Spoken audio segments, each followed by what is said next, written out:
The sky above the moon cracked with fire as a small scout pod streaked across the dusty surface like a wounded comet.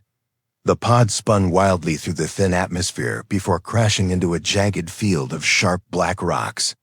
Inside the wreckage lay a motionless figure, an alien girl barely conscious, her breathing shallow and uneven. Her pale skin shimmered with faint bioluminescence beneath cracked armor, her veins glowing faintly with blue light as her body tried to heal itself.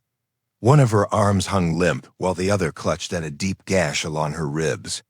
Her mind was slipping between pain and darkness, but the last thing she remembered was the relentless hum of an enemy drone chasing her across a dead planet.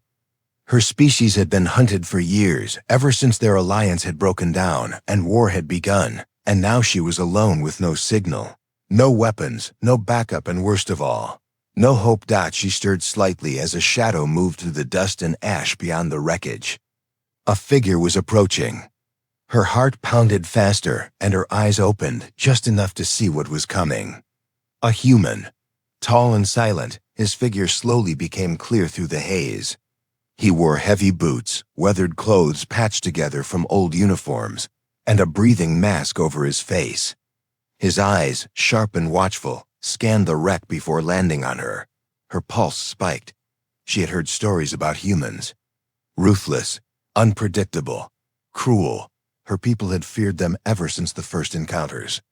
To be found by one now, on a dead moon with no witnesses, felt like a curse. She braced herself for pain, for interrogation, for death. The human knelt beside her without saying a word. She flinched as he reached toward her, but instead of drawing a weapon, he pulled out a medical scanner. His hands moved with careful precision. As he scanned her injuries, then pulled out a canister of liquid foam from a side pouch and began treating the wound on her side.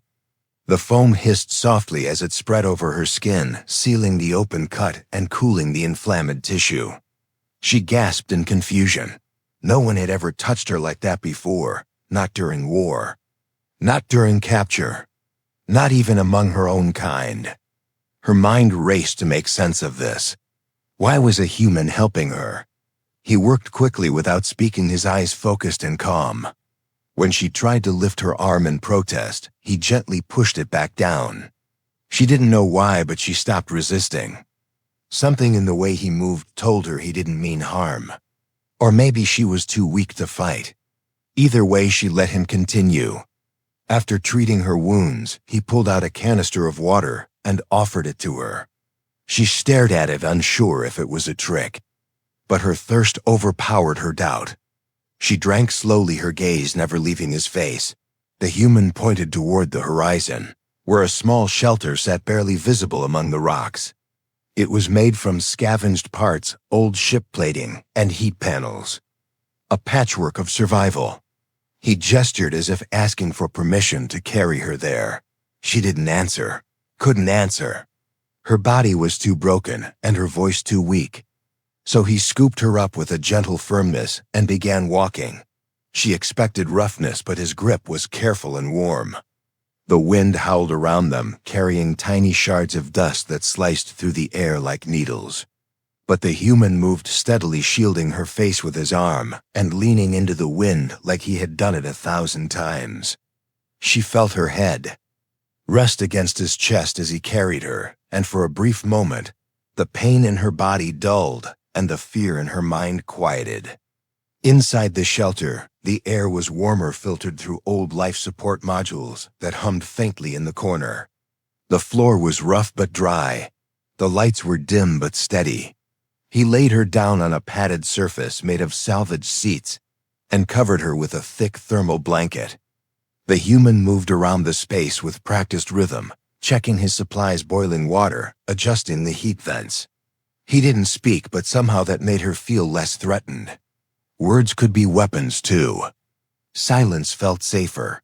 Time passed in strange waves as her body rested.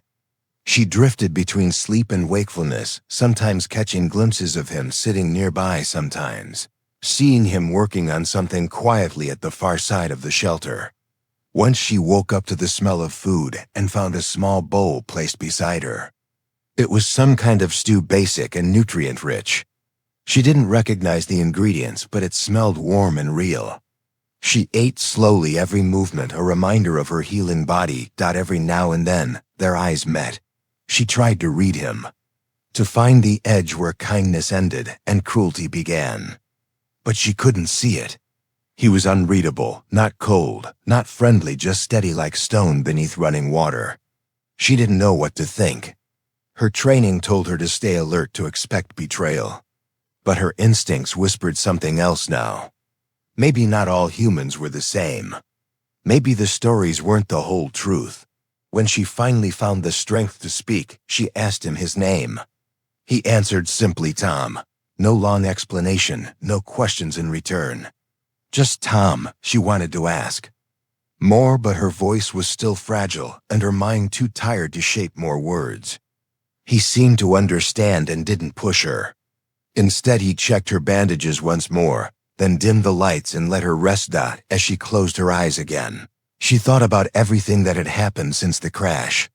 The fire, the fear, the shadow walking toward her through the storm.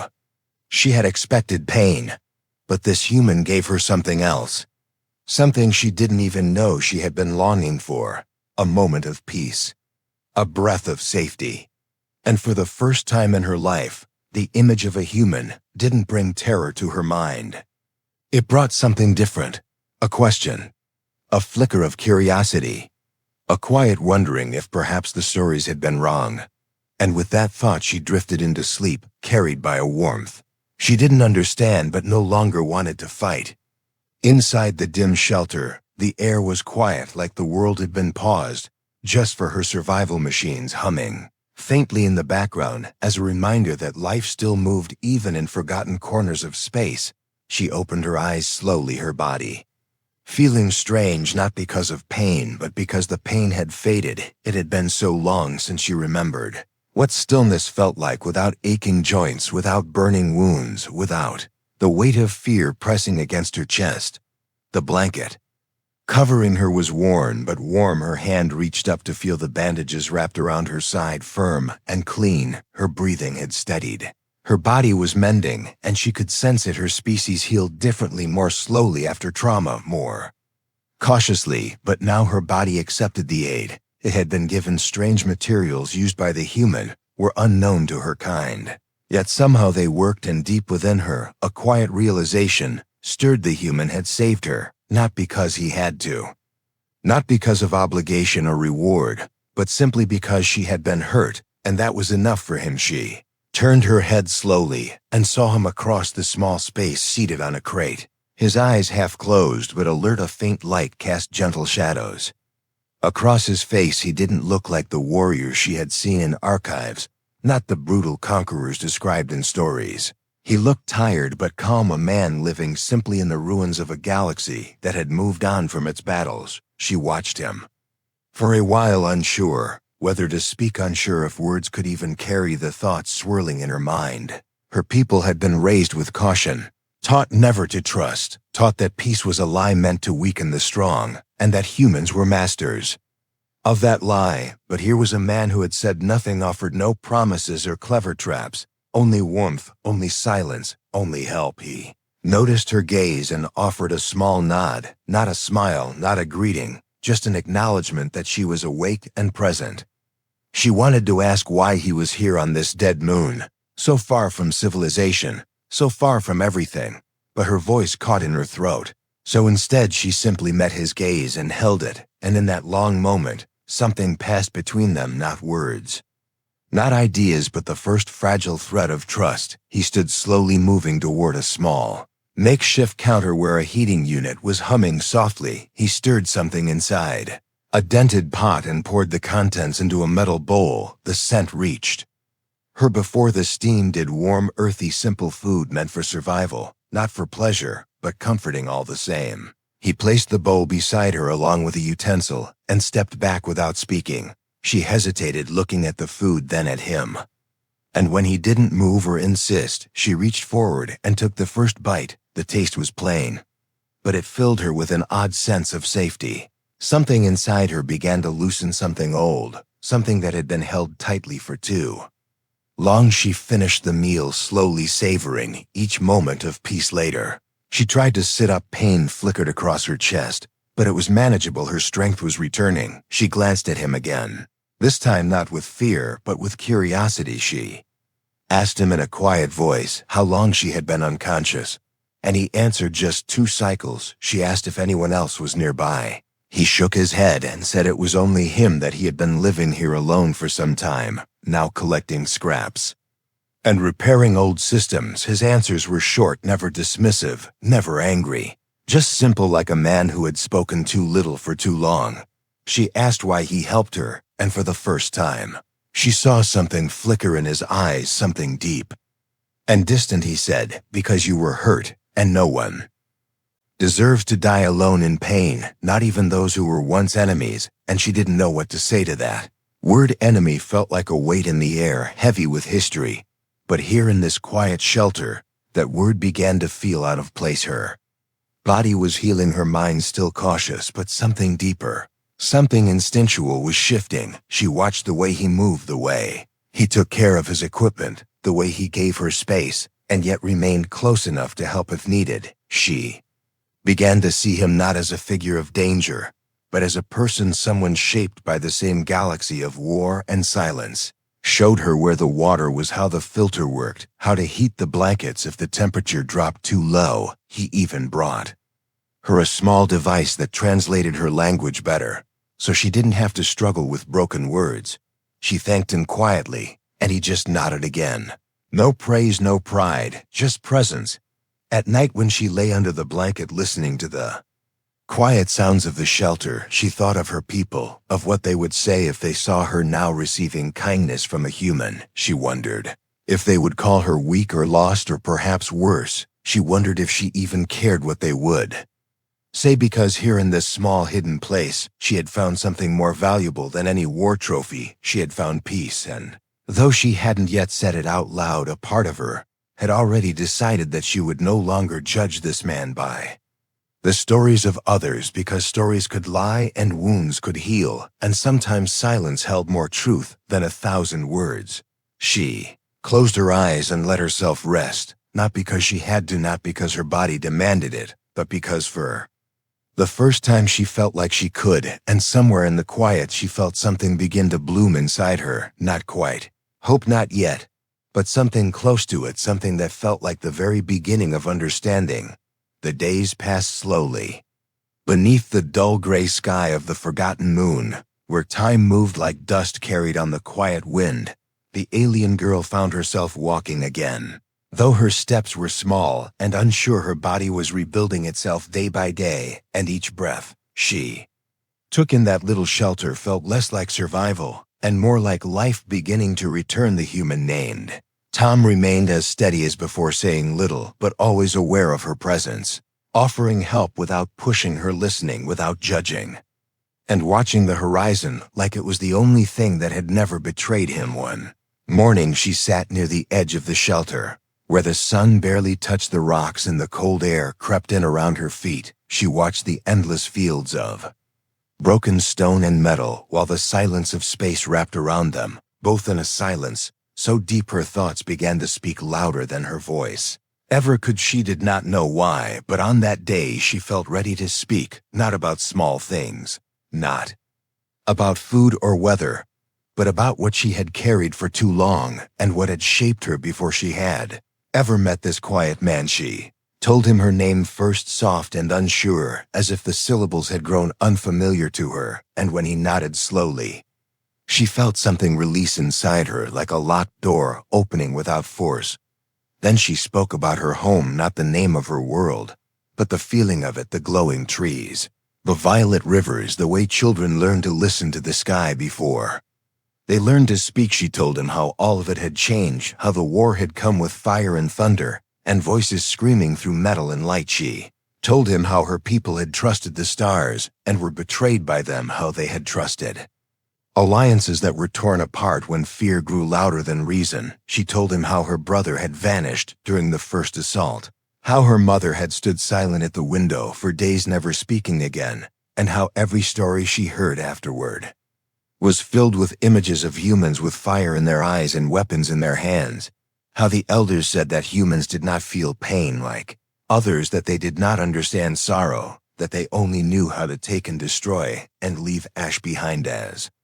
She spoke, her voice did not shake, it flowed like something too heavy to carry, but too long unspoken to hold any longer, and through all of it, Tom did not interrupt. He sat nearby, not close enough to make her feel cornered, not far enough to make her feel alone. He listened with his hands resting on his knees, and his eyes never leaving her face, not to search for weakness or to challenge her, but just to be present, as if her words mattered, even if they came from the mouth of someone his people had once called enemy. When she finished, the air felt heavier, but cleaner, like a storm had passed and left the sky clearer than before. And after a long pause, he spoke in a voice that was low, and even he told her about the war, not with anger or defense, but with quiet truth, how he had served in it, not as a soldier who chased glory, but as a technician who fixed the machines that did the damage, how he had watched friends break under pressure, how he had seen mistakes become massacres,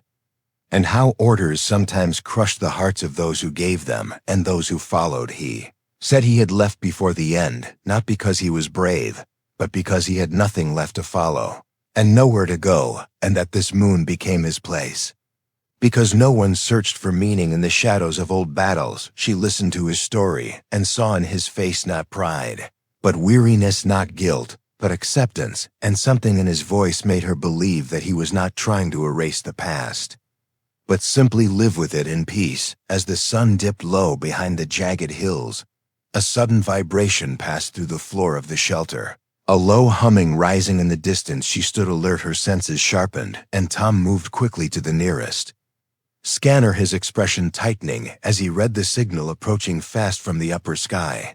Was a patrol ship, not one of her own, and not neutral. Either it belonged to the faction that hunted the remnants of her people, known for capturing survivors and turning them into trophies or tools. Her heartbeat rose as the fear she had buried came back alive. But before she could speak, Tom was already in motion, pulling out equipment, activating an old signal jammer, dragging metal panels across the roof to scatter the heat signature. His movements were precise, like someone who had prepared for this moment many times before, and she realized that he was not just someone who had escaped war, he was someone who had survived it again and again in silence. She watched him work, watched how his hands trembled only slightly, how his breath was controlled, even when danger pressed close. And then, without thinking, she stepped forward and helped. She held the panel while he sealed it. She rerouted the battery line to overload the signal reader. She used her own knowledge of energy currents to hide the biological signs of her presence, and for the first time since the crash, she no longer felt like a helpless guest, but like part of something greater. When the patrol ship passed overhead, its lights scanning and fading and scanning again, they both stood perfectly still, surrounded by shadows, holding their breath and waiting. And when the sound finally drifted away into nothingness, they looked at each other, not with fear, but with something else, something stronger, not spoken, not named, but clearly felt that night. She sat closer to the small heater beside him, neither of them saying much, but neither of them needing to. And when the lights dimmed and the stars appeared outside like distant eyes watching from eternity, she knew deep within her that this human had changed the shape of the world inside her, not through force, not through speeches, but through quiet action and unspoken kindness. And she wondered if maybe peace was not a place or a treaty or a surrender, but a choice made over and over, even in the darkest places, by the most unlikely hands. The moon remained quiet for the next few days, as if it too had paused to let something unfamiliar grow inside that old metal shelter, surrounded by broken stone and empty skies. Something warm had started to form, a bond that needed no words, yet spoke with every shared look, every silent moment, every unspoken act of care. The alien girl who once shook with fear at the sight of a human now stood beside one and worked with steady hands and calm breath, as though she had done it all her life. Her injuries had healed enough for her to move freely, though her body still remembered pain. Her movements no longer showed fear, but purpose. Tom continued to go, about his daily tasks with the same quiet energy, checking the perimeter, adjusting the scanner, recalibrating the shelter's filters while she assisted him without being asked. She had begun to understand the strange parts of human tech, blending her own knowledge of organic circuits with his worn machines together. They created small improvements in the systems, nothing revolutionary, but enough to make the shelter more stable, more comfortable. And in those moments when their hands brushed while connecting wires, or when they passed tools without looking, they felt a closeness that went beyond survival. One night, a cold wind crept through the shelter, carrying with it a silence that felt deeper than usual. The heater was running, but a vent had come loose, and they both worked to fix it. The girl held the light while Tom climbed halfway into the narrow space near the ceiling, his voice low as he explained how to tighten the latch. She responded without hesitation, her voice steady, her grip firm. They were a team. Now not just two lost beings in the galaxy, but something more. And when the panel finally locked into place, they both sighed, not from relief, but from the strange satisfaction that came from doing something together and doing it right. Later, as they sat beside the heater, eating a shared meal of ration stew, she turned to him and asked about Earth, not the politics or the war or the history, but the land itself, the trees, the rivers, the colors of the sky. She had seen fragments in stolen data and glimpses in broken screens, but now she wanted to hear it from him, to know what kind of world had shaped the hands that had saved her life. And as he spoke of mountains and oceans and the smell of rain, she watched his face change just slightly, something softer in his eyes, something like memory wrapped in sadness. In return, she spoke of her home once again, not the pain this time, but the joy. She remembered how the ground would hum underfoot when storms passed, how the plants would sing with light during their mating season, how the young ones would chase floating pollen like laughter caught in the wind. And as she described those moments, her voice grew lighter, like the words themselves were lifting a weight from her chest. And for a while, neither of them felt like survivors or remnants. They felt simply alive. But peace on old moons never lasted long, and the shelter's old structure groaned louder that night. As a storm approached, a dust storm, not the kind that whispered through the rocks, but one that screamed and clawed with sharp wind and heavy pressure, Tom moved quickly, sealing vents, reinforcing walls, and locking down weak points while she followed his lead, learning by doing, watching his methods and improving them with her own tricks. Together, they made this shelter into something close to safe. When the storm finally hit, the ground trembled beneath their feet, the air turned thick with static, and the outer walls vibrated like drums in a storm choir. Tom stood near the main seal, watching for any breach while she moved toward the heating core to stabilize the power, but a sudden burst from the wind shattered one of the side panels, and the structure shook violently. Debris flew into the room's sharp edges, tearing through the air. In an instant, he leapt forward and pulled her down, covering her with his body as metal screamed and dust filled the space.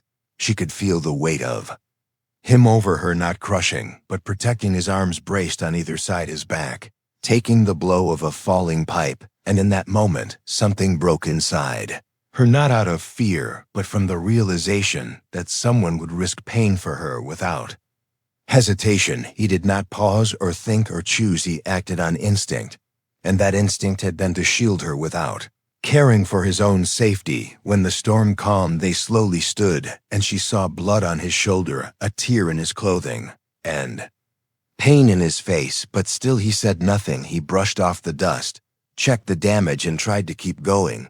But she stopped him, placed a hand on his arm, and guided him to sit. This time she would care for him. This time she would be the hands that brought healing and comfort. She cleaned his wounds, using what he had used on her, adjusted the torn cloth, wrapped his shoulder, and spoke softly as she worked, not out of duty, but from something deeper, something like gratitude mixed with quiet affection. He didn't speak much, but she saw it in his eyes, the same recognition, the same acceptance, the same quiet trust that had once grown in her. That night he rested, and she sat beside him, watching the stars flicker through the cracks in the roof. She thought about how far she had come, how her body had once been broken and now stood strong, how her heart had once been guarded and now opened like a flower in rare sunlight, and she realized that this human had changed her not with promises or force, but with quiet consistency, with presence, and with the kind of strength that didn't roar, but endured. As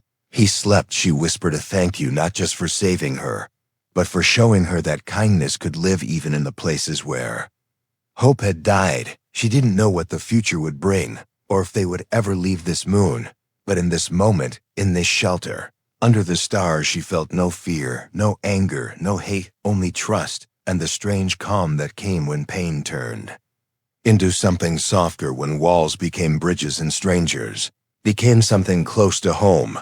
The morning after the storm arrived with strange stillness, no wind, no noise, just the faint hum of the heater and the soft breathing of the man who had risked everything to shield her from harm.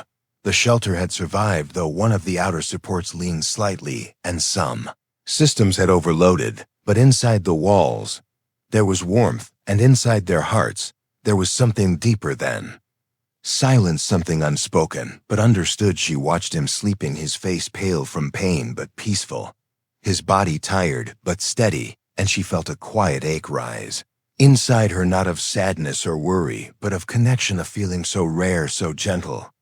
It made her pause just to feel it fully. Later, when he awoke, she helped him stand, helped him move slowly around the shelter as they repaired what had been broken. Side by side they worked, not like strangers, not like allies, but like two halves of something newly whole. A rhythm had formed between them, movements that needed no command, gestures that needed no translation. When one reached, the other responded. When one faltered, the other lifted. And through that shared effort, something invisible began to glow around them, like the beginning of a world that neither had known before. While they worked, Tom noticed the scanners flicker, a faint signal blinking across the screen. Unlike the patrols that came with danger, this one carried a different pattern, old, but known to him, a neutral rescue beacon, broadcasting from the edge of the system, barely detectable through the interference. He explained what it meant, how old automated rescue ships sometimes passed by forgotten zones, how they were few and slow and unreliable, but how this one might offer a way out if they could reach the beacon site before the signal faded. Girl listened carefully. She understood the risk, but also saw the possibility. This moon had given her peace, but it was not a place for living, only surviving. She looked around the shelter, saw the patched walls, the scraped floors, the worn rations, and she knew this place had served its purpose. It had healed her, it had taught her, it had given her a reason to believe again. But it was not the end of her story. It was just the part where the darkness had begun to lift together. They packed the essentials, only what could be carried on foot, across the rocky plains. Tom moved slowly, leaning on a makeshift staff. The girl took most of the weight in her pack, not out of duty, but because she wanted to carry him. Now, just as he had carried her before, the path was long, and the sky above remained dull, but they kept moving, their pace steady, their silence filled with meaning, and each step forward felt like shedding the shadows of the past. As they climbed the final ridge, the signal grew stronger, a faint green pulse on the scanner showing they were close, and when they reached the beacon site, they saw it there, half buried in stone and dust, a silver capsule humming with quiet power, just enough to send a signal, just enough to call for help. Tom activated it and entered the emergency code, his voice low as he spoke the old sequence. Then they waited, sitting beside the beacon, watching the distant stars shift as time moved gently around them. She thought of what might come next, of who might arrive, of how her people might react if they saw her with a human, of how his people might judge him for saving someone they once called enemy. But none of those fears weighed heavy on her now, because what mattered more was not what others would say, but what she had come to know. That kindness was not a weakness, that trust was not a danger, and that sometimes peace came not through victory, but through mercy and quiet strength. When the rescue ship landed, its lights cutting through the thin sky, she stood beside Tom, her hand lightly touching his arm. The crew stepped out wearing the emblems of a neutral alliance, their weapons lowered, their expressions calm and alert. They scanned her, they scanned him, they asked questions, but not with hostility, only with caution. And when she told them her name, they nodded, and when she said The human had saved her. They looked at Tom with something like surprise, then something like respect. They offered them seats on board. Medical scans, warm food, a quiet space to rest. She entered first, then turned and looked at Tom. He had not moved. He stood there watching the ship as if unsure whether it was meant for him, and in that moment, she reached back and took his hand, not with words, not with explanation, just with a gesture that meant everything. You saved me, now come with me, not because you must, but because I want you to, and he understood. They entered the ship together, and as it lifted from the surface of the moon, the girl looked out the window one last time at the place that had once been her grave, but became her refuge, and she smiled, not because the past was gone, but because it no longer defined her. Now there was a future, and in that future she would carry what she had learned: the strength of trust, the warmth of quiet care, and the power of choosing peace even when the galaxy had taught her to expect pain. And beside her sat the human who had given her that peace without ever asking for anything in return. And in that silence between stars, as the ship moved through space, she leaned her head gently on his shoulder, closed her eyes, and finally allowed herself to rest, not in fear, not in hiding, but in the peace she had never known before the end.